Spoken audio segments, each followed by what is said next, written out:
Le cycle hormonal, on en parle souvent comme d'une contrainte, n'est-ce pas? Quelque chose qu'on subit. Et si Et si on changeait complètement de perspective? Si, au lieu d'être une source de frustration, ça devenait une force, un véritable super pouvoir interne qu'il suffirait juste d'apprendre à décoder. Ah, cette sensation de montagne russe, on la connaît bien. Ces hauts, ces bas d'énergie, d'humeur et même d'appétit. C'est une expérience que beaucoup partagent.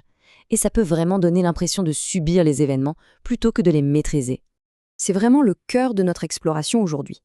L'idée, c'est de ne plus voir ces fluctuations comme un désordre total, un chaos, mais plutôt comme les indications précieuses d'une boussole, une boussole interne qui, une fois qu'on apprend à la lire, peut nous guider vers beaucoup plus d'harmonie et d'efficacité au quotidien. Alors, voici notre feuille de route. D'abord, on va apprendre à décoder les signaux du corps. Ensuite, on verra comment synchroniser nos actions avec nos hormones. On explorera comment l'alimentation peut devenir une super alliée, avant de se pencher sur 3 piliers essentiels à l'équilibre. Et enfin, le plus important, comment mettre tout ça en pratique, pas à pas. Allez, on commence par la base, comprendre son cycle. C'est vraiment l'étape numéro 1, celle qui pose les fondations pour tout le reste. Parce que pour agir, il faut d'abord comprendre. Le cycle, ce n'est pas un seul et même bloc, c'est plutôt une danse en 4 temps. Chaque phase a son propre paysage hormonal, sa propre ambiance. On commence avec la menstruation, une période qui invite au repos. Puis vient la phase folliculaire où l'énergie remonte, l'ovulation c'est le pic d'énergie, et enfin la phase lutéale nous ramène à plus d'introspection avant que tout ne recommence. Ce chiffre, il est super important. 80%. Ça veut dire que ressentir des variations, que ce soit de la fatigue, de l'irritabilité, des ballonnements, eh bien, c'est la norme, ce n'est pas l'exception. Ce ne sont pas des faiblesses, mais bien des signaux que le corps nous envoie. Des infos précieuses, en fait. Et voilà un exemple tout simple de ce que ça peut donner dans la vraie vie. Claire, en identifiant le bon moment pour ses tâches les plus intenses, a complètement transformé son expérience. Moins de stress, plus d'efficience. C'est l'illustration parfaite de l'idée de travailler avec son cycle et pas contre lui. Bon, maintenant qu'on a posé les bases, la question c'est concrètement on fait comment? Comment on peut synchroniser nos actions de tous les jours avec ces différentes phases? Pour simplifier, on peut vraiment voir le cycle en 2 grosses moitiés. La première, c'est l'énergie qui monte, tournée vers l'extérieur, parfaite pour l'action. La deuxième moitié, c'est une invitation à ralentir. L'énergie est plus basse, le focus se tourne vers l'intérieur. C'est un rythme de balancier en quelque sorte. Pendant la menstruation, le mot d'ordre, c'est la douceur. C'est le moment parfait pour ralentir le matin, pour se concentrer uniquement sur l'essentiel au travail et pour privilégier des mouvements très doux comme la marche. Le corps demande du repos et c'est vraiment sage de l'écouter. Et là, avec la phase folliculaire, l'énergie revient en force. C'est le moment idéal pour lancer de nouveaux projets, pour brainstormer, pour prendre des décisions. Côté sport, le corps est prêt pour des entraînements plus intenses. On sent que la machine repart.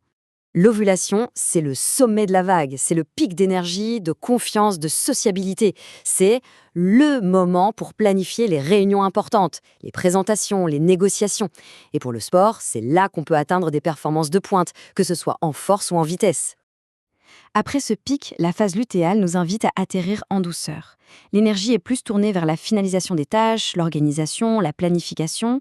C'est aussi un moment super important pour prendre soin de soi, avec des rituels apaisants et une activité physique plus modérée pour préparer le corps au cycle suivant.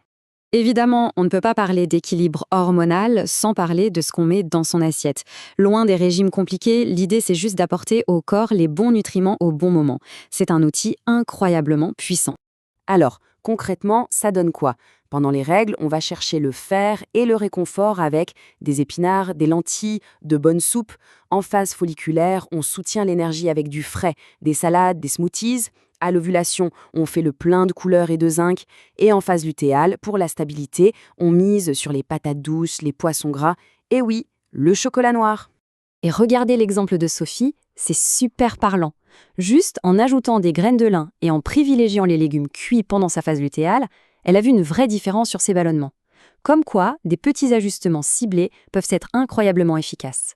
Au-delà de l'alimentation, il y a 3 piliers, 3 fondations qui régulent tout le système hormonal. C'est le sommeil, la gestion du stress et le mouvement. Ces 3-là sont vraiment les meilleurs amis de notre équilibre. Pour ces 3 piliers, retenons l'essentiel. Pour le sommeil, le secret, c'est la régularité, plus encore que la durée. Pour le stress, même des micro-pauses de respiration dans la journée peuvent faire baisser le cortisol, cette hormone qui adore perturber notre cycle. Et pour le mouvement, la clé, c'est d'adapter l'intensité à sa phase pour soutenir le corps sans jamais l'épuiser. Ok, tout ça, ça peut paraître beaucoup d'un coup. On peut se dire par où je commence. La clé, c'est surtout de ne pas vouloir tout changer du jour au lendemain. On y va progressivement, avec bienveillance. Et voici une méthode toute simple pour s'y mettre. Le premier mois, on ne fait rien d'autre qu'observer. On note comment on se sent. Le deuxième mois, on choisit un seul petit changement à tester. Et le troisième mois, on fait le bilan. Est-ce que ça a marché? On ajuste? C'est un apprentissage, pas une course. Finalement, on en revient toujours à cette image de boussole intérieure. Apprendre à l'écouter, c'est se donner un outil incroyable pour naviguer au quotidien. La question, ce n'est pas de contrôler son cycle, mais de collaborer avec lui. Alors, juste là, maintenant, qu'est-ce qu'elle en dit de cette boussole?